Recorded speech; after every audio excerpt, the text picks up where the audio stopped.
একসঙ্গে স্মরণ করছি এমন একদিন যা এদেশের ইতিহাসে গভীর ছাপ রেখে গেছে। 5ই আগস্ট শুধু একটি বিশেষ দিবস নয়, এটি একটি প্রতিজ্ঞা, গণজাগরণের উপাখ্যান এবং ফ্যাসিবাদী শাসন থেকে জাতির পুনর্জন্মের দিন।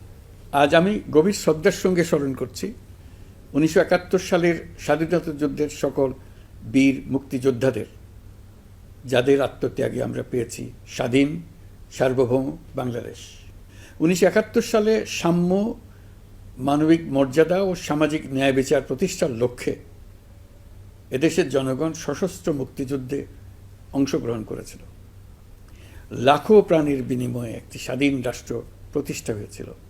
কিন্তু স্বাধীনতার অর্ধশতাব্দী পরেও এদেশের মানুষ সুবিচার ও গণতন্ত্র থেকে বঞ্চিত হয়েছে, বৈষম্যের শিকার হয়েছে।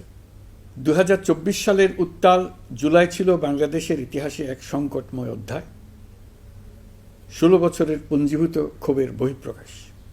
এদেশের এই বিপুল সংখ্যক তরুণরা 16 বছর ধরে ক্রমাগত হতাশায় নিমজ্জিত ছিল।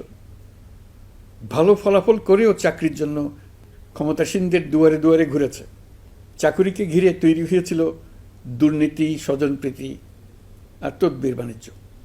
যে তরুণ ঘুষ দিতে পারেনি, এলাকার মাফিয়াদের সঙ্গে সখ্য গড়ে তুলতে পারেনি, তার চাকরি হয়নি।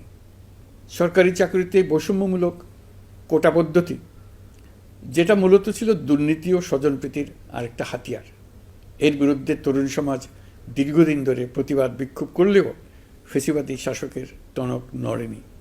দীর্ঘ এই সময় প্রতিটি সেক্টরে মাফিয়াতন্ত্র কায়েম করে একটি সুবিধাভোগী শ্রেণী তৈরি করা হয়েছিল, যারা আর্থিক ও অন্যান্য সুবিধার বিনিময়ে স্বৈরাচারের পক্ষে কথা বলবে, কাজ করবে।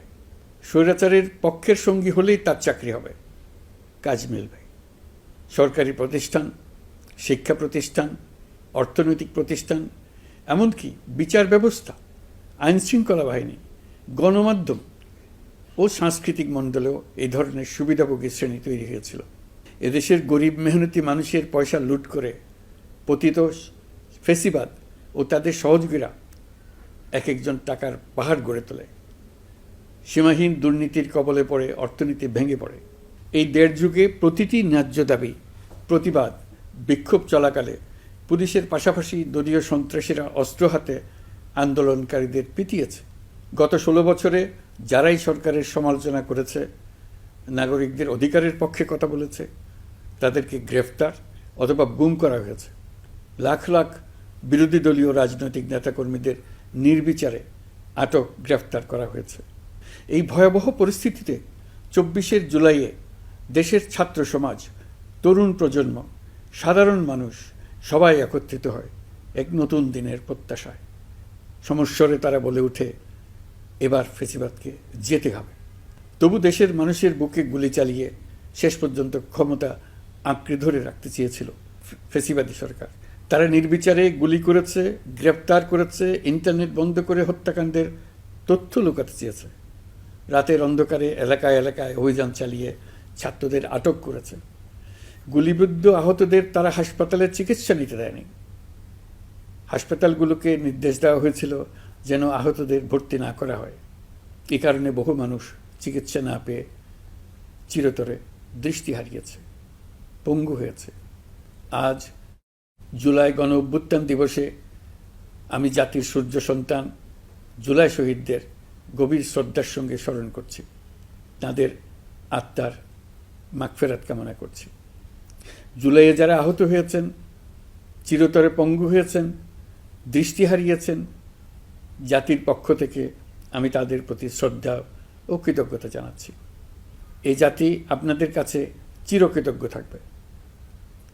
গত বছর ডিসেম্বর মাসে জুলাই গণ অভ্যুত্থানে শহীদ পরিবার ও আহতদের কল্যাণ ও যাবতীয় বিষয়াদির প্রশাসনিক দায়িত্ব মুক্তিযুদ্ধ বিষয়ক মন্ত্রণালয়ের উপর ন্যস্ত করা হয়েছে।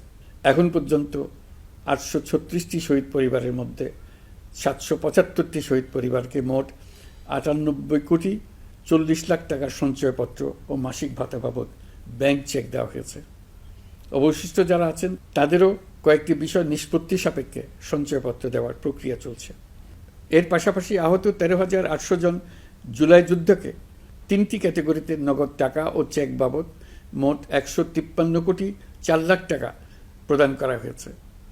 এর মধ্যে 78 জন অতি গুরুতর আহত জুলাই যোদ্ধাকে সিঙ্গাপুর, থাইল্যান্ড, তুরস্ক এবং রাশিয়ায় উন্নত চিকিৎসার জন্য পাঠানো হয়েছে এবং চিকিৎসা ব্যয় বাবদ এ পর্যন্ত 97 কোটি 50 লাখ টাকা ব্যয় হয়েছে। জেলা উপজেলা পর্যায়ে সকল সরকারি হাসপাতাল বা ক্লিনিক বা স্বাস্থ্যকেন্দ্র, মেডিকেল কলেজ হাসপাতাল এবং সরকার কর্তৃক নির্ধারিত বিশেষায়িত হাসপাতালগুলোতে সকল শ্রেণীর আহত জুলাই যোদ্ধাদের অগ্রাধিকার ভিত্তিতে বিনামূল্যে চিকিৎসা সেবা দেওয়ার সিদ্ধান্ত হয়েছে। সরকারের পক্ষ থেকে জুলাই শহীদ ও আহতদের জন্য আরও নানা উদ্যোগ নেওয়া হচ্ছে। তবে জুলাইয়ের মহানায়কদের আত্মত্যাগ তখনই সার্থক হবে যখন এই দেশকে আমরা একটি সত্যিকারের জনকল্যাণকর দেশ হিসেবে গড়ে তুলতে পারব। আজ আমরা কেবল অতীত স্মরণ করতে আসিনি, আমরা একটি শপথ গ্রহণ করতে এসেছি। শপথ এই, আমরা কোনো ধরনের নিপীড়নের কাছে মাথা নোয়াব না। আমরা প্রতিষ্ঠা করব একটা জবাবদিহিমূলক, মানবিক, গণতান্ত্রিক এবং বৈষম্যহীন রাষ্ট্র, এমন রাষ্ট্র যা সবসময় জনকল্যাণে কাজ করবে। জুলাই শহীদদের আত্মত্যাগ আমরা বৃথা যেতে দেব না। তাদের আত্মত্যাগই হবে আমাদের পথ চলার প্রেরণা, তাদের স্বপ্নই হবে আমাদের আগামী বাংলাদেশের নির্মাণ রেখা। আজকের এই দিনে এটাই হোক আমাদের শপথ। মহান আল্লাহ আমাদের সহায় হন। আল্লাহ হাফেজ।